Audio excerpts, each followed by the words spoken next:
Bom dia a todos. Bom dia. Sou o professor Telmo, da Universidade de Santa Maria.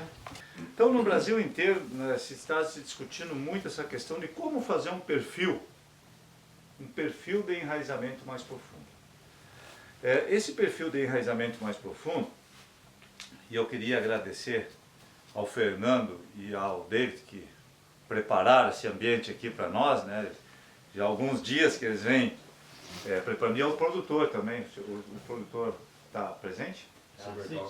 Seu Bertol, bom dia, muito obrigado pela sua presença. Depois nós vamos querer escutar um pouquinho do manejo aqui, que o senhor fez na área, e nos contar um pouquinho da dificuldade.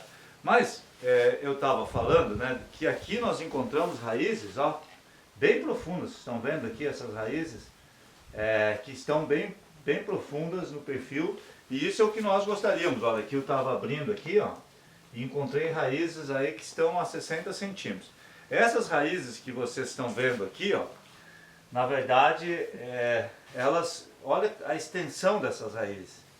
Então isso aqui é muito importante para absorver determinados nutrientes, né? Então, você vê que o volume de raízes que nós temos é bastante grande. Eu queria lhe perguntar uma coisa. O senhor faz adubação a lanço, na linha? Como é que... Só na linha. Só na linha. Mas está muito bom esse volume de raízes, né? E também os nódulos estão bem desenvolvidos. Então nós vamos falar sobre isso. Para formar um perfil, nós temos determinados nutrientes que eles praticamente não são móveis no solo. Aonde a gente colocar esse nutriente, ele tende a ficar. É o fósforo.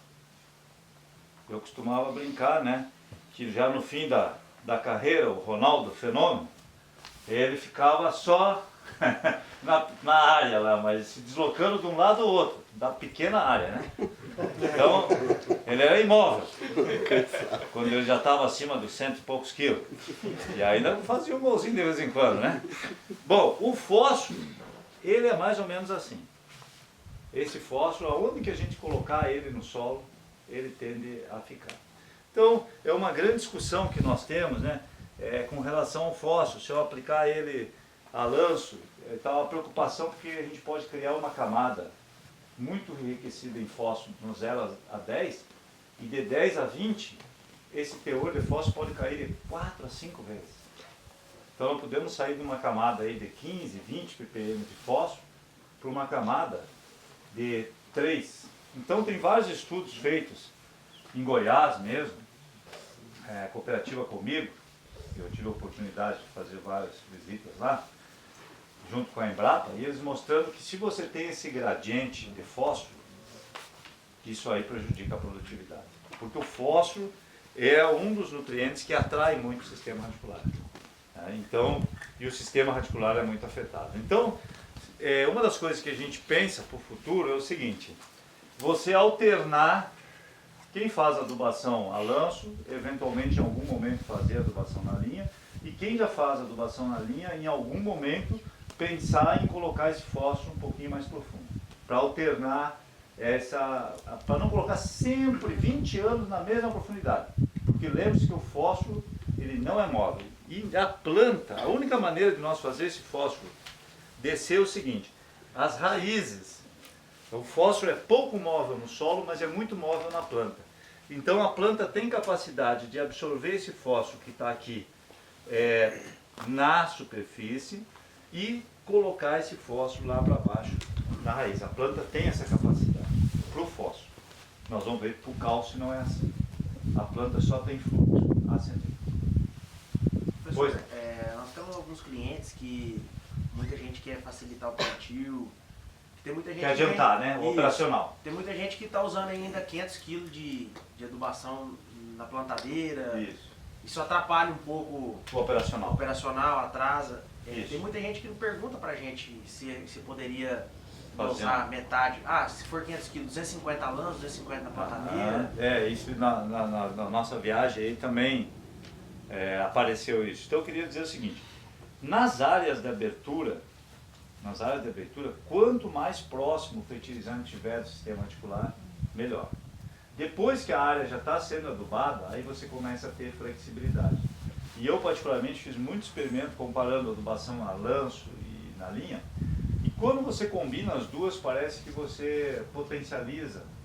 Então eu assim, gosto dessa ideia de você distribuir um pouco. E a soja, especificamente a cultura da soja, ela não tolera muita quantidade de adubo próximo da raiz. E alguns é mais problemático que o outro. O sal, o cloreto de potássio, por exemplo, mesmo numa formulação que ela tenha bastante potássio, afeta muito o sistema articular, porque ele é um sal. Então, se você semear e tiver, depois da semeadura, um período de sol, sem chuva, aquele sal fica concentrado próximo das raízes e o que acontece é que a coitada da planta perde umidade para o ambiente. Em vez dela tirar a umidade do solo, ela acaba perdendo umidade. Então a planta sofre um estresse muito grande, nós vamos falar mais sobre isso. Então o fósforo é essa preocupação. O potássio está representado pelo vermelho aqui. Eu diria para os senhores assim, olha, nós estamos fazendo muita pesquisa com potássio em plantio direto e a lixiviação de potássio sim, tem sido muito pequena. Então eu não me preocuparia muito com o potássio. Se os senhores vão aplicar o potássio, uma parte dele a lanço, não me preocuparia. Só em solo muito arenoso e com uma condição de chuva muito grande.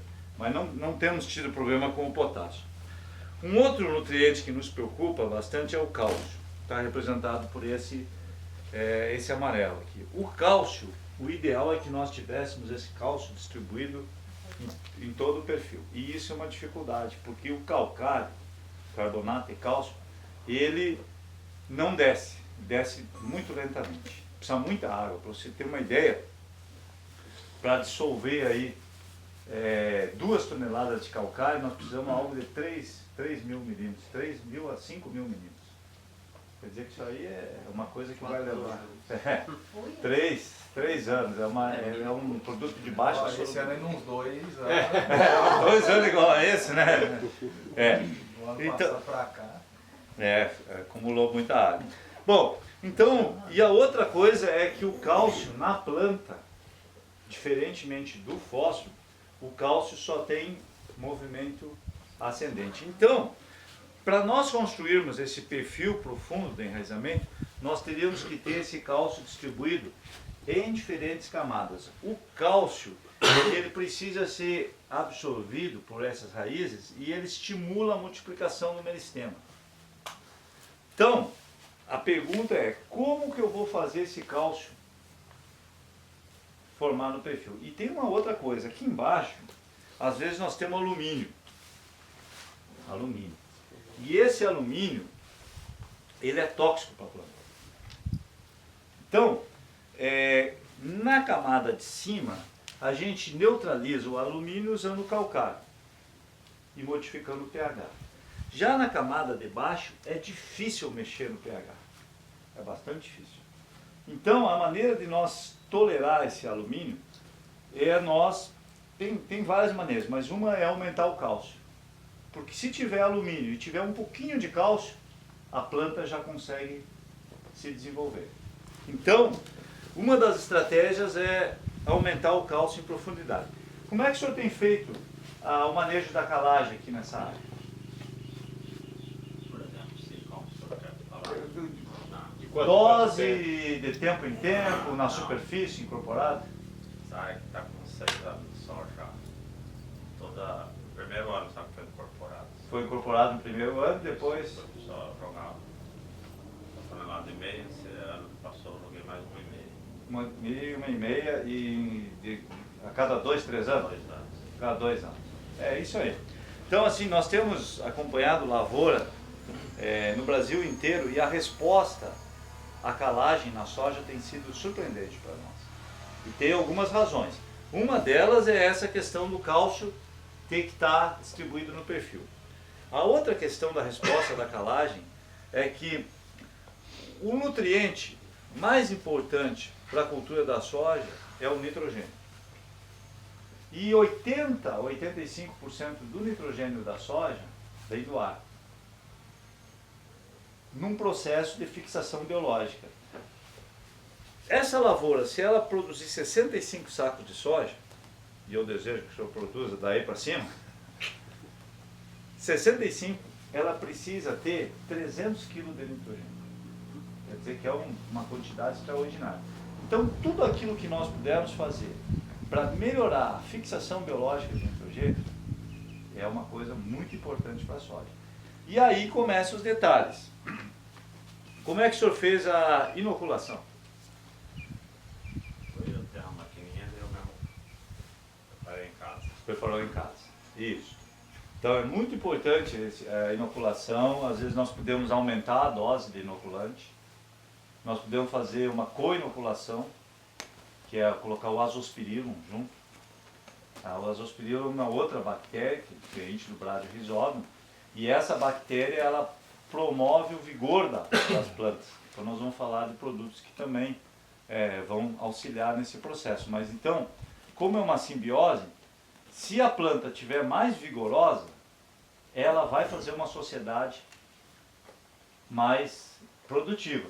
Se a planta estiver sob estresse, uma das coisas que ela diz assim, ó, tá ruim para mim, vai estar ruim para o meu sócio também. Então a bactéria sofre. Então o Bradyrhizobium, uma das questões que nós temos que ter é aumentar o número de bactérias. Então o pessoal está fazendo 4 a 7 doses, né? Usar com inoculação, trabalhar com palha, manejo de palhada. O Bradyrhizobium, quando a temperatura chega acima de 32 graus, ele diminui muito a atividade dele. Então, uma das coisas que nós temos que criar é condições para que a temperatura do solo não chegue a muito acima de 32 graus. E a outra é o pH. Vocês sabem qual o pH ideal para o Bradyrhizobium? pH em água. É uma troca de informações. Sintam-se totalmente à vontade aqui, né? Não tem nota, né? Que as nota ficaram lá na universidade. Está de férias agora? 4,5, 5, né? Para a soja, qual seria o pH ideal para a soja? 5,5, 6,5. 5,5 a 6, né? Isso. O Bradyrhizobium é acima de 6. Então o Bradyrhizobium, ele é mais exigente que a própria cultura da soja para ele poder executar. Então nós temos que entender tudo que nós temos que oferecer para que esse processo biológico funcione. E eu gosto muito dessa parte, sabe? Porque é o seguinte, nós que trabalhamos com agricultura, muitas vezes a sociedade nos diz, vocês usam químico demais, etc. Como se alguém fosse usar químico como fosse perfume, né? Fosse usar aí porque gosta de usar. Se a gente usa é porque precisa, né? Mas essa parte ela é totalmente biológica. Então nós tínhamos que comunicar melhor para a sociedade, olha, nós estamos vendendo proteína vegetal que vai ser convertida em proteína animal ou vai ser utilizado de uma forma totalmente biológica. Nós estamos tirando isso aí do ar. Graças a um manejo totalmente biológico que é a fixação, né? E a sociedade às vezes não reconhece isso, né? Então é muito importante que os senhores pensem sobre isso. A outra coisa é a aeração. Para que a gente tenha a fixação biológica, o solo não pode estar muito compactado, tem que ter ar. E nós precisamos ter bastante raízes. Então essas são condições importantes. Alguns nutrientes, se a gente tiver com um sistema radicular muito superficial, alguns nutrientes podem descer no perfil e escapar da zona radicular. Vocês poderiam me ajudar? Que nutrientes seriam esses? Enxofre. Essa é uma preocupação aqui no Mato Grosso muito grande com esse volume de chuva. É impressionante, eu estou estudando bastante essa questão do enxofre, da carga negativa. Ele passa que é um foguete. Você tem enxofre aqui em cima, com essas chuvas que vocês estavam falando aí, né? Tem lavouras aí que tem 1.200 milímetros de chuva no ciclo da soja, quando ela precisaria de 700. Quer dizer, o restante é uma água que a gente pouco está aproveitando. Ela leva esse enxofre para fora da zona radicular. Um outro nutriente é o boro. E um terceiro é o nitrogênio. Mas professor, o nitrogênio não vem do ar? 80 a 85. 15 tem que vir do solo. E o nitrogênio também escapa. Então, para nós podermos fazer isso aí, é muito importante ter essas raízes, como está preparado aqui, as raízes profundas, que elas acabam retendo esses nutrientes que são muito móveis. Então, para nós fazermos o perfil, nós precisamos ter uma descida desse cálcio no perfil. Como que esse cálcio pode descer? Então a primeira coisa que eu queria dizer para os senhores é que o solo não pode estar compactado. Se a gente tiver essa camada compactada aqui, aí nós temos que dar um jeito nela. Então veja só, a formação de um perfil são atributos químicos, que eu procurei destacar para os senhores, atributos físicos e atributos biológicos. Vamos falar um pouco agora dos físicos e dos biológicos.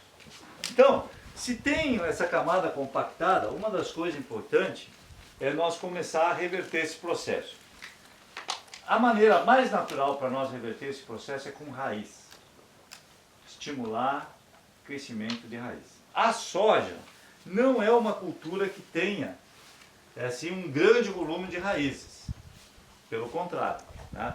À medida que ela fica com o ciclo mais curto, o porte mais baixo, os melhoristas estão trabalhando ela exatamente para ela assim, ser uma planta muito eficiente em produção de grãos, mas com um sistema radicular limitado.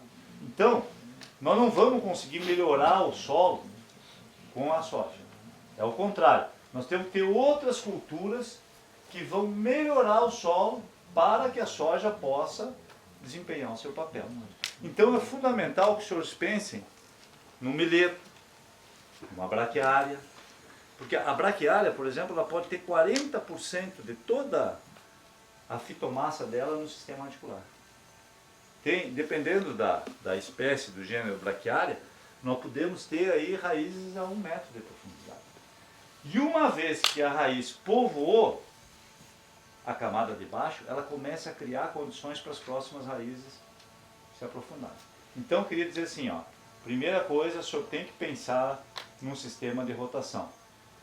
Eu tenho visitado muitas lavouras, e eu visitei uma lavoura do Paraguai, que eu comprei ontem, e o produtor estava me mostrando uma série de coisas boas, e ele disse, agora eu vou levar, professor, já que o senhor é professor, para uma coisa que eu não devia ter feito, e eu queria lhe mostrar. Aí eu olhei assim, não tinha palha nenhuma, né? Parecia um preparo convencional, né? Não tinha, que nós estamos vendo aqui, essa palhada bonita aí, ó, em decomposição, não tinha nada, só o descoberto. Aí eu perguntei, o senhor passou uma grade? Aí ele disse assim, não, professor, não passei grade, aqui não tinha muito resíduo mesmo, que tinha se decomposto. Aí ele disse assim, na verdade isso aqui foi uma soja de primeira, eu plantei a soja no final de agosto, colhi a soja em dezembro, semeei outra vez soja em cima, em dezembro, colhi ela no início de junho, e aí eu ia plantar uma cultura de cobertura, uma aveia, uma coisa para cobrir. Mas aí, assim, estava seco o solo, e eu já pensei, olha, no mês de agosto está aí de novo, nós estamos, não vamos fazer nada. Aí ele plantou a soja pela terceira vez. Meus amigos, a lavoura era irregular, tu tinha lugar que tu tinha uma boa germinação, em seguida não tinha população de planta. Eu falei, o senhor usou uma semente de qualidade baixa. O Gilberto vai nos brindar depois com falar do programa das sementes de verdade e a importância de ter uma semente de elevado vigor. Ele disse, não, professor, eu usei semente boa, eu sou produtor de semente. Aí eu falei, então a distribuição da semente aí foi ruim, o senhor está com uma semeadora antiga. Professor, eu gastei uma fortuna numa semeadora da John Deere, aí um troço que só falta falar essa semeadora aí. Faz tudo, tem tudo que é controle, que o senhor imaginar, desligamento linha a linha e tal. Eu disse, mas realmente era uma pressão de pragas, de doença de solo, que o senhor não tem ideia. Ele disse assim, ó, professor, na verdade eu colhi bem a primeira soja, a segunda já não foi tão bem, e essa aqui, o custo dela vai ser um troço, pelo arranque, tá aqui nós estamos pulverizando uma vez por semana, parece lavoura de batata, uma vez por semana não tem jeito de controlar as pragas. Então eu quero dizer para os senhores que esse negócio da rotação é fundamental. A soja, quer dizer assim, ela é uma cultura que ela não se adapta muito bem à monocultura. Mas professor, nós temos que... Soja é o principal. Então você lembra o seguinte, não dá para fazer a rotação aquela que a gente estudou, Michel. Nós temos que usar a cultura de cobertura na entre-safra. Necessariamente nós precisamos de um milheiro, nós precisamos de uma braquiária, precisamos de uma cultura, e de preferência que tenha sistema radicular profundo. A outra solução biológica é nós entrarmos com os condicionadores. Então, né, os condicionadores, eles liberam compostos orgânicos, e esses compostos orgânicos têm mobilidade no perfil. alguns, que o Artênio já vai nos falar aí. Então, ele descendo, quando desce esse composto orgânico, ele cria condições para que o cálcio desça. Então, veja só, a coisa está ficando complexa. Aquela planta que veio estressada, lá do Paraná, dessas lavouras, felizmente é bem pontual isso aí. A safra no Paraná vai ser muito boa. Mas essa planta veio estressada e aí enfrentou um estresse no final do ciclo. E sobre o estresse, é um assunto que eu estou estudando, o grupo tem interesse em desenvolver conhecimento, né, e ver como que você pode atuar. E muitos dos senhores estão pensando assim, mas professor, eu pensei que adubar, nutrir a planta era colocar calcário, e nitrogênio, fósforo e potássio. Que negócio é esse de falar que a planta sofre estresse e que a gente tem que diminuir isso? Isso aí é a mesma coisa que na nossa nutrição humana. O que o pessoal diz? Você tem que ter um prato colorido. Não é pegar um prato com vermelho, não. Tem que fazer uma composição equilibrada. Por quê? Porque você precisa estar bem nutrido para ter saúde. A mesma coisa é a planta. Ela precisa ter a nutrição química, mas ela precisa muito desse equilíbrio para suportar esses estresses. E é nisso que a ciência hoje está avançando. E esses produtos que a gente falou são tudo produtos biológicos. Exatamente. Tudo produtos de origem natural. Então, assim, tem muitos agricultores no Brasil que ainda estão naquela fase só da química, mas ele já percebeu isso. Poxa, professor, se eu botar 20 pontos a mais de fósforo, responde? Em muitos casos não vai responder, o cara já está fazendo aquilo há 20 anos. É importante o fósforo? É importantíssimo, mas só ele não resolve mais. Então você tem que lançar mão de outras estratégias para levar essa planta com o mínimo de estresse. Então, voltando ao caso do Paraná. A planta veio estressada, pegou um final de ciclo, e a planta reage ao estresse de 3 formas. De acordo com o estádio fenológico, como a gente falou, e de acordo com a severidade do estresse. Então, vejam só. A primeira coisa, a planta entra em alerta. Ela vai se desenvolver aqui, encontrou essa camada compactada, chove bem no início, os nutrientes estão na superfície, a planta recebe um sinal. Diz, olha, não vou aprofundar o sistema radicular, primeiro porque está ruim lá para baixo. Segundo, tem bastante umidade aqui e tem bastante nutrientes. Fica as raízes superficiais. O ano vai indo bem, depois dá uma seca. Aí eu precisava ter raiz mais profunda. E as raízes estão na superfície. Aí a planta entra num segundo estágio. Daquele alerta inicial ela passa para um segundo estágio. Que é um estágio de tentar se adaptar. O que dá para fazer? Dá para meter raiz ainda? Bom, dependendo do estágio fenológico, isso é possível. Dependendo do estágio fenológico, isso não é mais possível. Mas eu não posso reverter. E aí chega o terceiro estágio, que a planta chega à conclusão. Não dá mais para reverter o processo, eu vou ter uma estratégia de sobrevivência. Que é isso que você está falando. Ela simplesmente diz assim, eu vou perpetuar a espécie. E ela decide uma carga mínima para poder gerar sementes. Então, todo o nosso esforço é no sentido de não chegar nesse terceiro estágio. Porque esse aí realmente ele compromete. Claro que para o agricultor está presente muito assim, é o estabelecimento da lavoura e depois o florescimento, o pegamento de flor e a formação de vagem. É muito triste para nós a lavoura chegar no final e descarregar. Isso aí é assim, por isso que chocou toda a sociedade lá do agronegócio no Paraná, porque é uma coisa que não é normal. Nós estamos acostumados com um estresse da queda de flores, por exemplo, uma coisa, pegamento de flor. Exatamente. Uma coisa que o meu tempo já esgotou, Giba, mas que está preocupando muito o Brasil afora, é esse ajuste de população de planta. Se você errar na população de planta, está muito difícil de nós proteger as folhas de baixo. E o que acontece é que essas folhas de baixo acabam ficando amareladas, acabam ficando doentes, caem, e aí não tem folha para formação de vagens. E acontece que a planta acaba formando vagens, fica caneluda, como o agricultor chama. Então, acertar a população de plantas é um negócio fundamental. E dentro dessa construção, olha aqui, ó, eu preciso ter espaço entre nós curto, eu preciso ter vagens, número de vagens por nó e número de grãos por vagem e peso de 1000 grãos. Tem coisas que são genéticas e tem coisas que são do ambiente. 50% é genética e aproximadamente 50% é ambiente. Dentro desse ambiente entra o manejo que o agricultor dá para o seu solo e para a sua planta. Entender isso aqui e manejar é o que vai fazer uma lavoura atingir esses tetos produtivos. Então, nós temos um potencial extraordinário da soja. Em lavoura, já se chegou nos Estados Unidos a 200 sacos de soja. Não estou falando de milho. 200 sacos. No Brasil, se chegou a 142 sacos lá em Guarapuava. E nós usamos 40% do potencial. E tem um produtor, né, que, claro, ele cria ambiente diferenciado, mas quantas vagens ele conseguiu? 21.525. 21.525 vagens.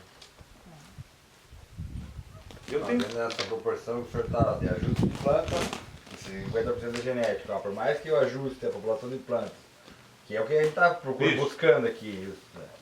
Vou densar muito, não vou ter canela, não vou proteger, vou perder. Isso. Vou deixar ralo, a planta vai compensar? Vai. Mas será que tudo que ela compensar naquele espaço, na defensão, ela vai conseguir? Ela tem a genética para encher tudo aquilo ali, dar mais vagem e aumentar o PMS? É combinativo? Isso aí, assim, ó, veja bem. Então vamos agora entender. Me dá mais 5 minutinhos, por favor. Aí. Não. Perguntas aí? Veja só. Se eu não confio na minha semente, não confio. Eu sei que é uma semente que eu guardei ali e tal. Então já começa por aí. Tu não sabe que vigor que tu tem. Aí eu não consigo fazer a semeadura no ideal. Você sabe que é complicado. Nós temos uma área grande, a chuva atrasa, o cara está atrasado. E aí você sabe, tem que semear 5 km por hora, com a condição de umidade, cortar, abrir suco, fechar suco, etc. Colocar o fertilizante distante da semente, então a gente não consegue controlar isso. Então, o que o produtor faz? Bom, eu não vou trabalhar com uma população baixa, vou botar 2 sementes a mais para garantir o meu estande, que se eu não tiver estande eu tô... Já começou mal. Hein? Já comecei mal. E aquilo que o Giba fala, o arranque da lavoura, cada vez mais nós estamos estudando que isso é fundamental. A planta tem que começar com vigor no negócio. Ela tem que suportar esse primeiro desafio dela, que é o estresse inicial. E aí você coloca uma população maior e a fertilidade é alta. Isso é importante dizer, a fertilidade é alta, muitas vezes a gente usa uma boa adubação e o ano chove bastante. O que tem acontecido é que nós temos um crescimento vegetativo muito grande, faz uma adubação verde, só que não converte em grão. E aí é surpresa para tudo que é lado. E produtor fazendo tudo que é coisa que vocês imaginarem para tentar segurar essa soja. Porque ele vê durante o ciclo que ela está vegetando demais. Aliás, para nós lá os gaúchos, o que aconteceu é que esse ano São Pedro nos mandou a chuva certinho. Nós vendo aqui para os paranaenses com excesso de chuva, o Mato Grossense, nós lá certinho. E agora abriu a torneira. Tu sabe que a planta está com uma estrutura maravilhosa. Porque ela não teve água em excesso para formar muito vegetativo, ela veio no limite e agora que precisava choveu bem, as lavouras, tem lavouras lá muito boas esse ano e o agricultor está dizendo, foi bom não ter excesso de chuva na fase vegetativa, porque senão ela vegeta demais e não converte isso em grão. Então aquela fábrica, construindo planta, é buscar a eficiência. O problema, professor, é que nós estamos trabalhando com genética cada vez assim, nós estávamos conversando isso. O que as empresas estão preconizando? Uma planta que tu consiga, que ela germine e se estabeleça muito rápido e que o ciclo dela seja curto. Nós queremos uma planta de porte médio, bem estruturada, é isso que nós estamos buscando, e essa é a tendência. E às vezes, que nem esse ano, você tem 1000 milímetros de chuva durante o ciclo dela, quer dizer, um estímulo vegetativo extraordinário. E como é que tu segura essa planta? Tu sabe que se ela crescer demais, você perde a eficiência dela. Aí a gente escuta os comentários quando a gente viaja por aí, há 15 anos atrás eu não usava tal produto, mas há 15 anos atrás o cara colhia 40 sacos por hectare. Hoje nós estamos colhendo 70. Há 15 anos atrás não fazia safrinha. Hoje nós precisamos fazer safra e safrinha. Tem regiões que há necessidade de fazer safra e safrinha. Às vezes tu precisa fazer a safrinha para Paraguai lá. Nós precisamos da safrinha para fazer semente. Tu não consegue fazer semente na safra. Não. Então tu precisa da safrinha para ter semente. Semente, é. Então eu preciso dar todas as condições num período muito curto para mim poder ter semente. E as condições inclui tudo, inclui fungicida, inseticida que eu tenho que aplicar para não haver perda, Isso. mas eu preciso do ajuste fino, e o ajuste fino às vezes eu preciso do zinco, eu preciso do boro, eu preciso de alguma coisa a mais. Esse ajuste fino que nós estamos trabalhando. Professor, qual foi aquele número que o senhor comentou dos gastos de fertilizante e os gastos de químico? O Brasil em 2016 superou o gasto com proteção de plantas em relação à nutrição delas. Mal comparando, eu digo o seguinte, é a mesma coisa que eu ir mais na farmácia do que no supermercado. Quer dizer, alguma coisa está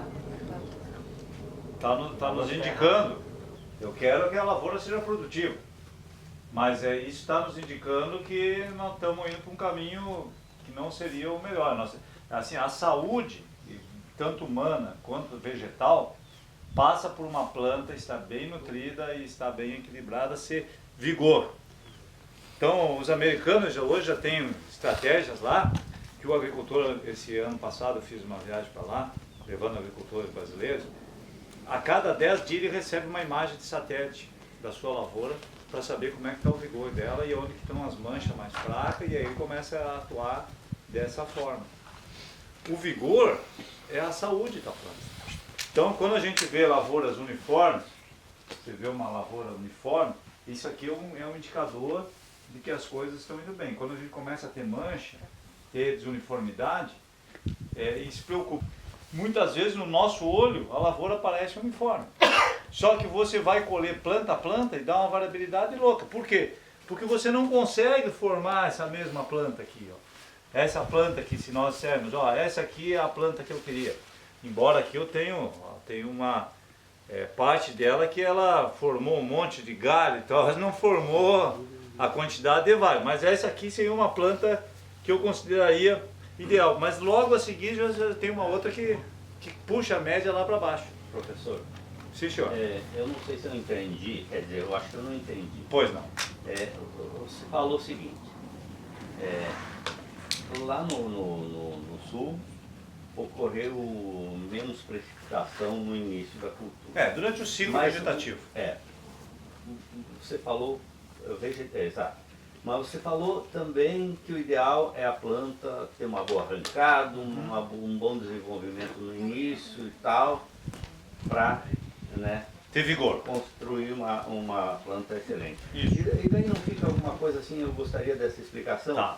Como que lá hoje se prevê uma safra boa, uma produtividade boa, e ela teve esse desenvolvimento, que teve pouca chuva no início?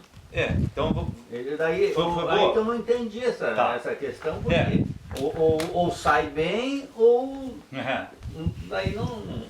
Tá bem, eu entendo, né? E talvez eu não tenha conseguido ser bem claro, ou talvez a minha percepção também, que ela é fruto da opinião dos agricultores, também não corresponde exatamente com a realidade, mas isso nós vamos saber na colheita agora. Ano passado foi um ano muito bom para nós lá no Rio Grande do Sul, foi uma safra espetacular, foi a melhor de... Alguns agricultores falam de 40 anos. Foi realmente... Superamos as expectativas, nos aproximamos do paranaense, levantou a moral da gauchada aí. O que eu estava falando é o seguinte, que no Brasil, de um modo geral, nós temos essa insegurança, né, com relação ao estabelecimento da população de plantas na lavoura, e muitas vezes a gente coloca um pouco mais de semente para compensar. Dependeríamos da condição climática. Se o ano disser assim, que nem disseram para os senhores, vai ser um ano normal com chuva abaixo, com leve tendência abaixo, o que eu vou fazer com a população? Bom, vai ser baixo, eu vou me garantir aqui. Se me derem uma informação lá na semeadura, ó, vai chover 1.100 milímetros, 1.200 milímetros no ciclo da soja, o que eu vou fazer?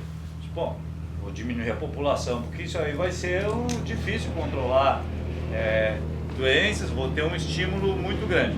O que eu falei é que nessas últimas 2 safras, está chovendo muito bem, e em algumas lavouras, onde que a gente aumentou a população de plantas e a fertilidade é alta, nós temos um estímulo vegetativo muito grande, e a planta acaba perdendo eficiência, porque ela forma uma estrutura vegetativa muito grande e deixa de formar o grão, que é o que nós queremos.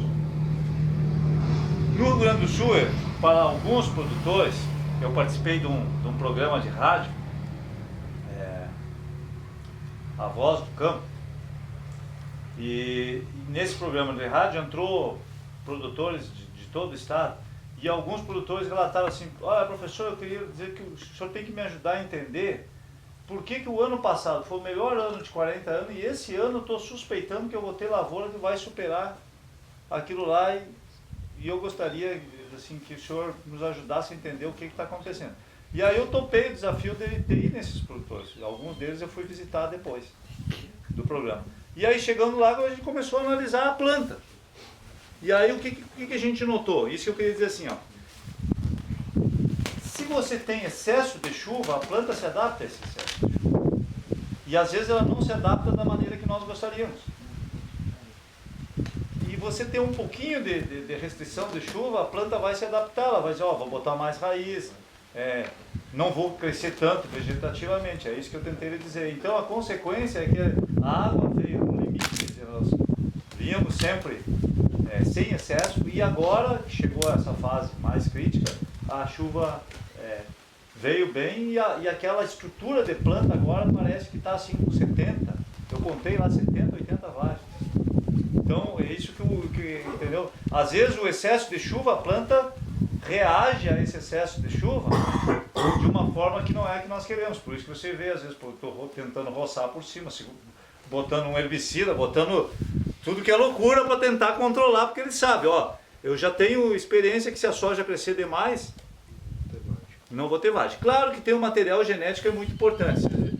Dependendo da genética que a gente trabalha, você não tem folhas tão largas quanto essa, você tem uma folha mais estreita, uma folha que permite uma população maior. Mas agora uma planta como essa aqui, com essa largura de folhas, se você errar na população, e eu diria para você assim, está muito difícil acertar isso aí, porque eu precisava do dado climático na semeadura, uma melhor informação. E a outra coisa é trabalhar com sementes de verdade, que vai ser falado. Então, desculpe se... Mas eu queria dizer o seguinte, a planta se adapta, ela se adapta. E para concluir minha apresentação, a formação de perfil, eu tenho visitado lavouras do Brasil inteiro. Quem consegue construir esse perfil profundo está tendo o seguinte resultado: aumento de produtividade, estabilidade da produtividade ao longo das safras, pouca variação de um ano para o outro, com surpresa, porque eu estou assim, puxa vida, meus vizinhos tudo reclamando, 20 dias de sol, e a minha lavoura parece que passou por esses 20 dias de sol com o mínimo, que é isso que a gente gostaria. Nós vamos ter estresse durante o ciclo da cultura. A questão é como diminuir esse estresse. E o que eu quero dizer é que os produtos químicos pouco vão nos ajudar nisso aí. Nós vamos ter que buscar novas soluções. Rotação de cultura, formação de palha é fundamental, recuperar o teor de matéria orgânica é fundamental, e pensar em novos produtos que vão trabalhar nessa linha. Então, a minha parte era isso aqui. Eu queria desejar para os senhores uma ótima safra. Espero ter ajudado vocês a pensarem a lavoura de hoje para os próximos 15, 20 anos, que é o que nós precisamos planejar mesmo. E o grupo tem uma série de soluções que agora vão ser apresentadas. Para os que estudaram lá em Santa Maria, para os que têm origem lá no Rio Grande do Sul, meu cumprimento, minha força para que vocês continuem desenvolvendo o Brasil e fazendo esse Brasil que dá certo, Brasil que trabalha, Brasil que faz as coisas acontecerem. Muito obrigado. Uma ótima causa.